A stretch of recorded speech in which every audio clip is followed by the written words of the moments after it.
Assalamualaikum warahmatullahi wabarakatuh. Hai teman-teman, apa kabar?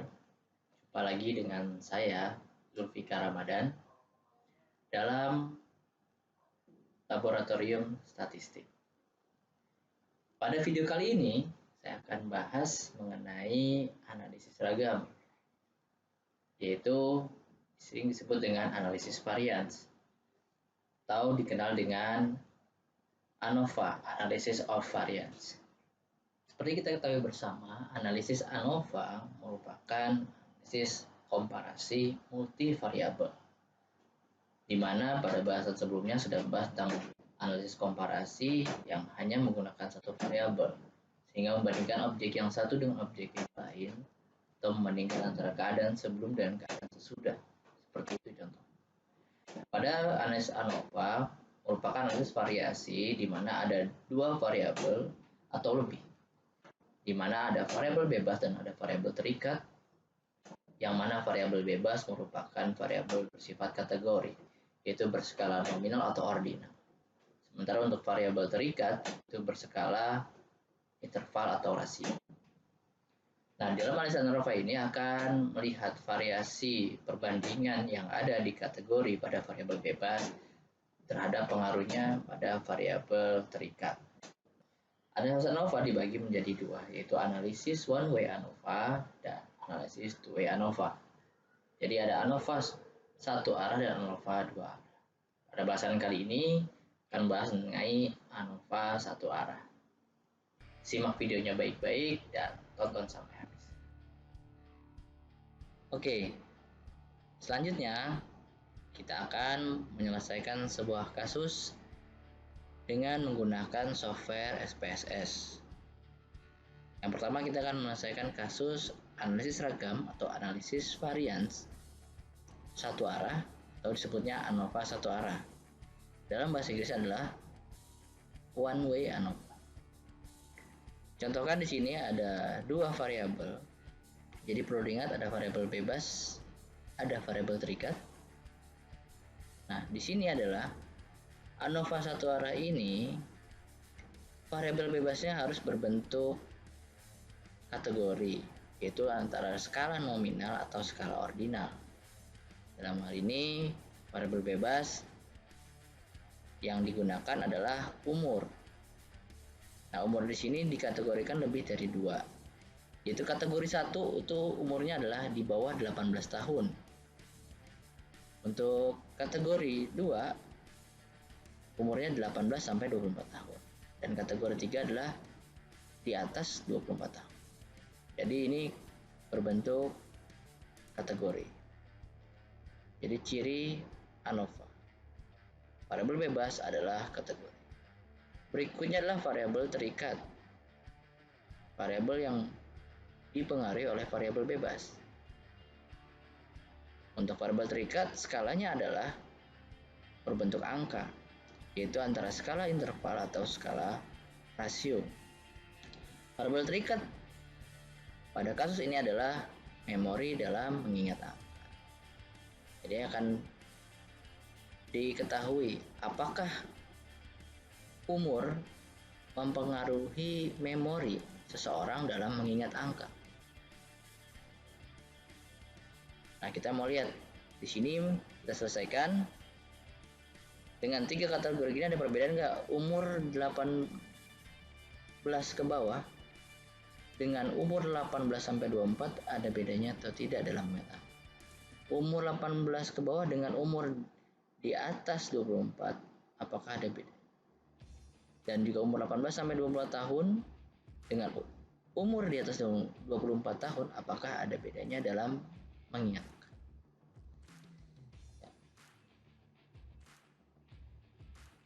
Lanjut, kita buka datanya. Silahkan buat dalam Microsoft Excel.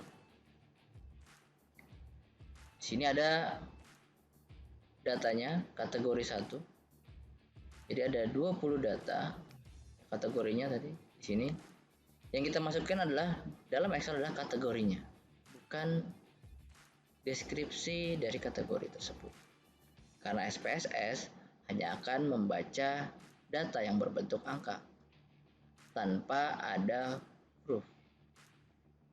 Nah, kalau di sini ada huruf, yaitu tahun merupakan huruf. Jadi kita buat ini datanya, itu variabel bebas, itu kategori 1 di bawah 18 tahun. Selama 60 detik atau 1 menit dia mengingat angka 32. Ini contohkan seperti itu. Nah, yang di copy atau disalin ke SPS adalah datanya. Di sini ada 20 data. Di copy. Jadi yang ini deskripsi berbentuk huruf, jadi tidak boleh di copy ke dalam SPSS. Lalu kalian buka SPSS, lalu paste di sebelah sini. Seperti ini. Lalu itu ditempatkan di pastenya adalah di data view. Data view untuk menginput data yang berbentuk angka. Selanjutnya ada variable view. Yang kita rubah di sini namanya ada X, kemudian ada Y, variabel X variabel bebas, Y variabel terikat. Setelah diberi nama X dan Y, maka kita bisa hilangkan desimalnya dengan cara menolkan, karena data kita tidak berbentuk desimal. Selanjutnya label. Label sini kita beri penamaan atas variabel tadi, yaitu umur. Dan bawahnya adalah memori angka.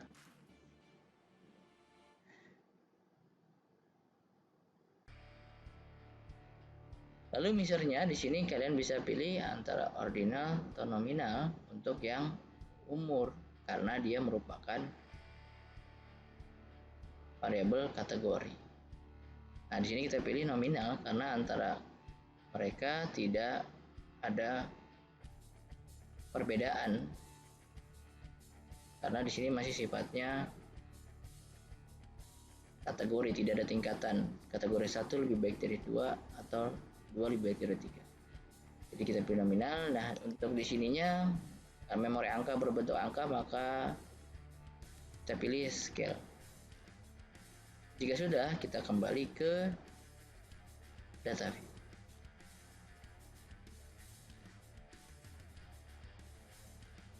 Nah, di sini kita masih lihat angkanya dengan kategori 1 sampai 3. Nah, di sini sebenarnya kita bisa rubah angka ini dengan memberikan value. Kita ke variable view. Kalau ada value di sini kan masih non, kita pilih, kita ketik 1, labelnya adalah di bawah 18 tahun. Kita add. Terus kedua 18 sampai 24 tahun. Kita add berikutnya. Yang ketiga adalah di atas 24 tahun. Di add lagi. Kalau sudah, klik OK. Untuk memori angka tidak perlu dikategorikan karena sudah berbentuk data angka atau metrik. Nah, kita pilih data view, maka dia akan berubah. Dasarnya memang angka, tapi bisa dijadikan deskripsi. Jika belum muncul seperti ini, teman-teman bisa klik view, lalu klik value labels. Di sini sudah tercentang, maka dalam data saya di sini sudah berubah langsung. Jika sini tidak tercentang, maka akan seperti ini. Jadi untuk memunculkan, klik view, lalu value label. Oke. Baiklah. Selanjutnya kita langsung lakukan langkah penyelesaian ANOVA satu arah. Ya. Kita klik analyze, lalu kita klik compare min. Ya, pilih compare min, lalu di situ ada pilihan one way ANOVA. Diklik oke. Kita masukkan dependent list, berarti variabel dependent adalah memori angka. Kita pindahkan, Lalu untuk faktornya itu variabel bebasnya yaitu umur. Oke. Lalu kita klik post hoc. Kita klik atau kita checklist. Di sini ada banyak pilihan. Ya, kita klik yang maksudnya kita pilih Bonferroni. Jadi sebenarnya ada banyak pilihan dari metode yang digunakan dalam one way ANOVA untuk post hoc multiple comparison ini. Ya, yang dicontohkan sini adalah yang Bonferroni. Lalu kita klik lagi, satu lagi adalah 2K. Nah, berikutnya adalah signifikan level kita tidak ubah 0,05, berarti kita menggunakan tingkat keyakinan 0,95 atau 95%. Jika ingin menggunakan tingkat keyakinan 99, jika kita rubah menjadi 1. Atau jika menggunakan yang lainnya bisa dirubah sesuai kebutuhan, sesuai dengan tingkat keyakinan. Pada umumnya dalam bidang sosial ekonomi menggunakan signifikan level 0,05. Jika sudah, kita klik continue. Selanjutnya setelah pokok, kita klik option. Lalu kita checklist deskriptif. Berikutnya adalah klik homogeneity of variance test. Jika sudah, kita continue. Kemudian kita klik OK.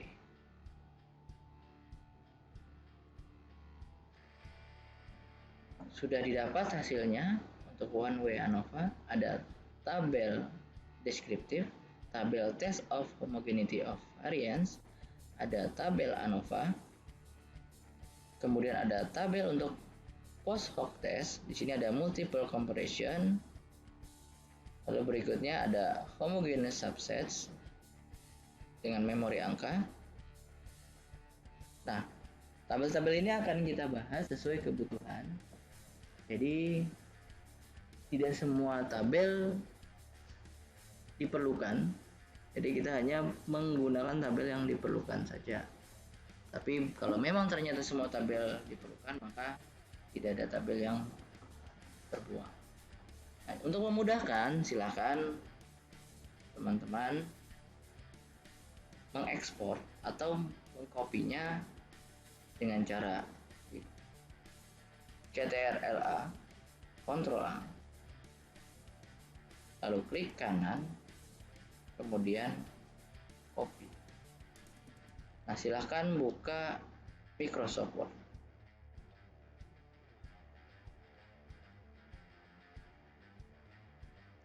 Ya, sini kita paste. Setelah di paste, jadi datanya terlihat sudah pindah tabel-tabelnya. Jika ingin dirapikan, silahkan dirapikan sesuai kebutuhan. Jadi ini sebagai lampiran hasil kerjaan atau hasil analisis kita dengan menggunakan software SPSS. Nah, untuk tabel ini nanti akan dimaknai. Jadi prosesnya setelah kita mendapatkan angka dalam tabel-tabel yang ada, maka kita akan memaknainya sesuai dengan kebutuhan atau kita interpretasi hasil dari SPSS ini. Oke. Ya, jangan lupa disimpan datanya supaya tidak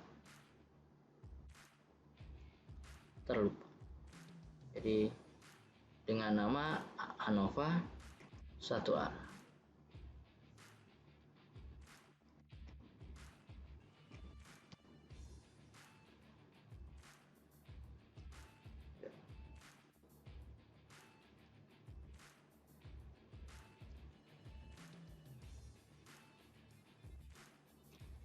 Oke. interpretasi atas hasil SPSS sudah dijelaskan sebenarnya di buku panduan, itu pada halaman 102. Yang pertama ada output deskriptif. Nah, di sini output deskriptifnya kita lihat. Nah, di sini untuk deskriptif itu adalah hanya untuk menjelaskan. Misalkan di sini ada min atau rata-rata. Minnya adalah untuk 18 tahun ke bawah, itu rata-ratanya mengingat angkanya 39,57. Untuk 18 sampai 24 30,33. Untuk di atas 24 tahun adalah 39,57. N ini adalah jumlah data. Jadi untuk 18 tahun ke bawah ada 7 data. 18 sampai 24 ada 6 data, di atas 24 ada 7 data.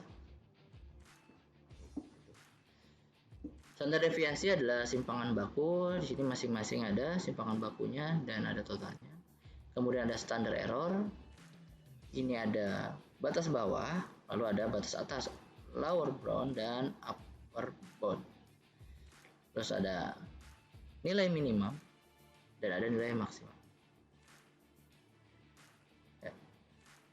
Nah, berikutnya itu hanya untuk penjelasan. Berikutnya kita akan lanjut ke pembahasan, yaitu output test, yang di sini kita melihat kesamaan varians. Kenapa? Karena asumsi dari uji ANOVA adalah pertama adalah variansnya harus sama. Jadi kita uji kesamaan variansnya menggunakan tes homogeneity. Ya, menggunakan di sini data Levin statistik.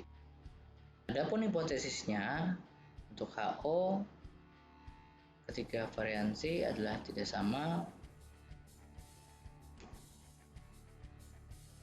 dan HA ketika variansi atau posisi adalah sama. Jadi H ini adalah lawan dari HO. HO adalah H0, H adalah H alternatif. Ini dinamakan hipotesis statistik. Pengambil keputusannya adalah jika signifikan lebih besar dari 0,05 maka HO ditolak. Jika lebih kecil dari 0,05 maka HO diterima. 0,05 ini adalah tingkat alfa atau taraf nyata yang tadi sudah kita sepakati kalau menggunakan 0,0. Lalu kita lihat hasilnya di tes homogeneity ini signifikannya adalah 0,897. Maka berarti lebih besar dari 0,05. Maka dapat disimpulkan hipotesis nolnya ditolak dan H-nya diterima. Artinya ketiga varian populasinya adalah sama atau homogen, sehingga boleh dilanjutkan ke pengujian berikut. Kalau dia tidak sama, belum boleh dilanjutkan ke pengujian berikut. Kebetulan di sini hasilnya adalah sama, maka kita lanjut ke pengujian normalitas. Data harus berdistribusi normal. Asumsi lainnya dari uji atau analisis ragam atau ANOVA. Di sini nanti menggunakan normalitas menggunakan Kolmogorov-Smirnov. Nah, dalam hal ini pengujian normalitas sebelumnya belum ada hasilnya waktu kita melakukan olah data yang pertama.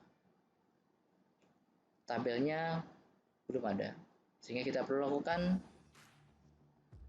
langkah kedua, yaitu untuk pengujian normalitas. Kita kembali ke SPSS. Selanjutnya kita klik Analyze. Kita klik sini ada non parametric. Lalu kita pilih legacy dialog. Lalu kita pilih sampel HS. Kasih ini singkatan dari Kolmogorov-Smirnov. Klik. Nah, dalam hal ini yang akan kita masukkan adalah keduanya. Nah, di sini sudah jelas ada normal, ada tes distribusi normal.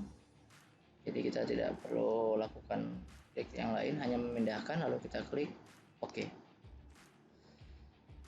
Nah, ini untuk uji normalitas data untuk asumsi ANOVA yang kedua.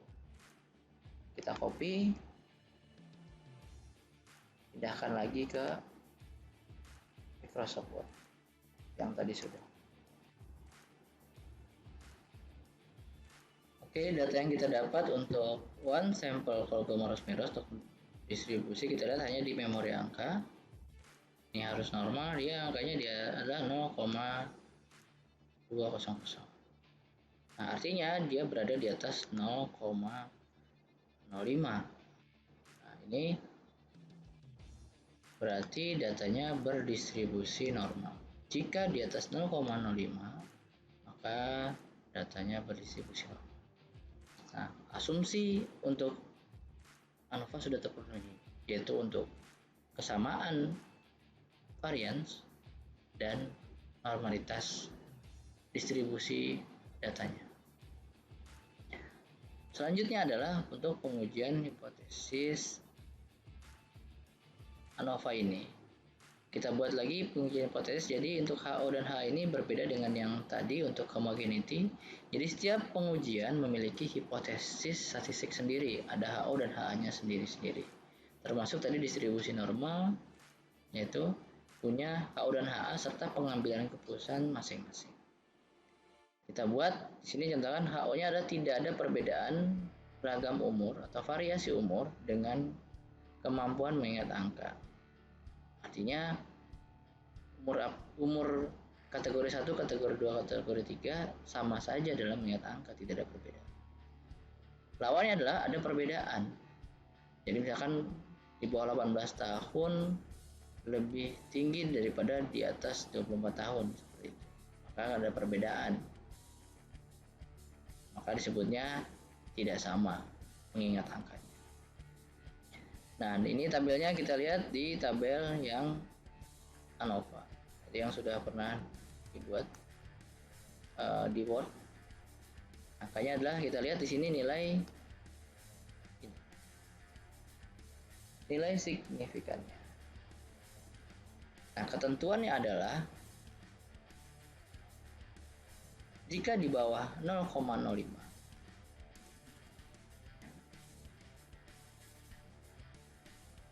maka HO-nya ditolak. Jika di atas 0,05 maka HO-nya diterima. Angka 0,02 merupakan angka yang di bawah 0,05.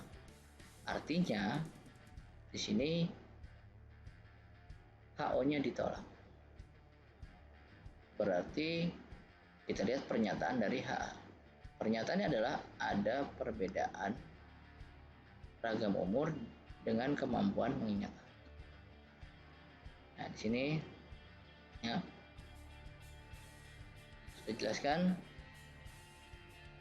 ada perbedaan ragam umur dengan kemampuan mengingat. Nah, setelah diketahui bahwa ada perbedaan antara umur dengan kemampuan mengingat angka, maka selanjutnya pengujian post hoc test. Nah, kalau misalkan tidak ada perbedaan, kita tidak perlu melakukan pengujian post hoc test ini. Jadi kalau ada perbedaan baru kita lihat, karena uji post hoc ini mengetahui kelompok mana yang berbeda dan tidak berbeda. Ya, sebenarnya kalau tidak berbeda berarti semuanya sama, tidak perlu melihat uji post hoc lagi. Tapi karena ini berbeda hasilnya, maka kita bisa lihat. Oke, kita lihat angka di multiple comparison. Nah, kalian bisa lihat di sini hasilnya multiple comparisons, ya, post hoc test. Nah, untuk kali ini kelihatan dari nilai 2K, HSD, dan Bonferroni. Mana sih yang mau kita lihat? Ya, kita lihat di sini terjadi perbedaannya yang ada di mana. Ini kelihatan dari nilai signifikan.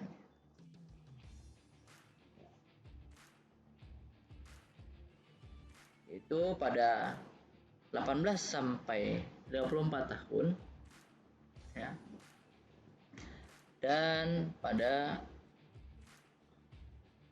antara umur 18 tahun ke bawah dengan 18 sampai 24 tahun. Nilai signifikannya adalah 0,004 di bawah 0,05. Jadinya ada perbedaan. Untuk 18 tahun ke bawah dengan di atas 24 tahun signifikannya 1, di atas 0,05, artinya tidak ada perbedaan. Jadi yang perbedaan adalah antara di bawah 18 dengan antara 18 sampai 24. Nah, ini untuk nilai dari pakai 2K. Jika pakai Bonferroni, kita lihat lagi juga apakah sama hasilnya. Jadi di sini teman-teman, nah ini batasannya sampai sini. Ini untuk yang 2K ya. Nah, untuk bawahnya ini untuk data yang Bonferroni. Kita lihat di sini di bawah 18 tahun ya, dengan 18 sampai 24 itu 0,04 sama, ada perbedaan. Jadi hasilnya sudah jelas, mau pakai metode 2K atau Bonferroni hasilnya sama. Nah, di sini perbedaan terjadinya ada di umur 18 sampai 24 dengan 18 tahun dan di atas 24. Karena di atas 24 juga di sini ya. Untuk 18 dengan di atas 24 memiliki perbedaan itu 0,0. Angka signifikannya berarti di bawah 0,05. Jadi 18 sampai 24 tahun itu dibandingkan dengan ini dan ini dia beda. Jadi dia memiliki perbedaan dengan umur di bawah 18 dan 24. Tapi untuk umur 18 dan 18 ke bawah dan 24 ke atas sendiri tidak berbeda. Jadi hanya berbeda di kategori 2 dengan 1, 2 dengan 3. Tapi untuk kategori 1 dengan 3 tidak ada perbedaan yang signifikan. Itu. Nah, berikutnya adalah kita lihat lagi pengujian homogeneous subset.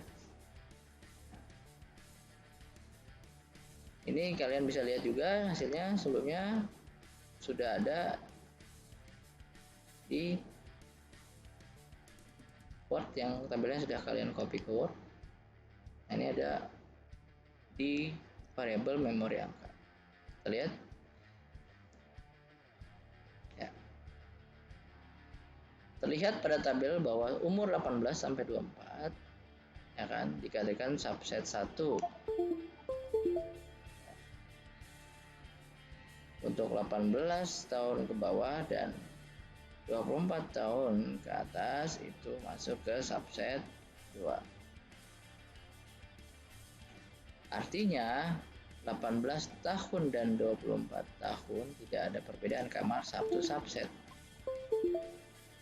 Ya, seperti itu.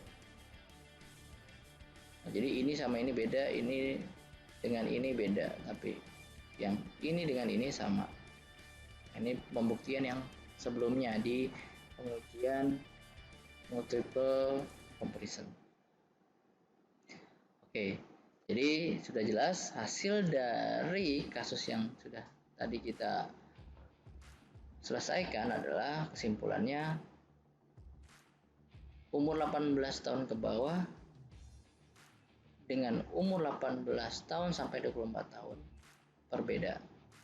Umur 18 tahun ke bawah dengan umur 24 tahun ke atas tidak ada perbedaan.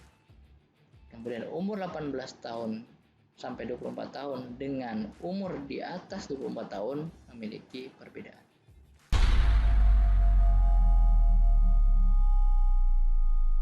Terima kasih teman-teman sudah menyimak videonya sampai akhir.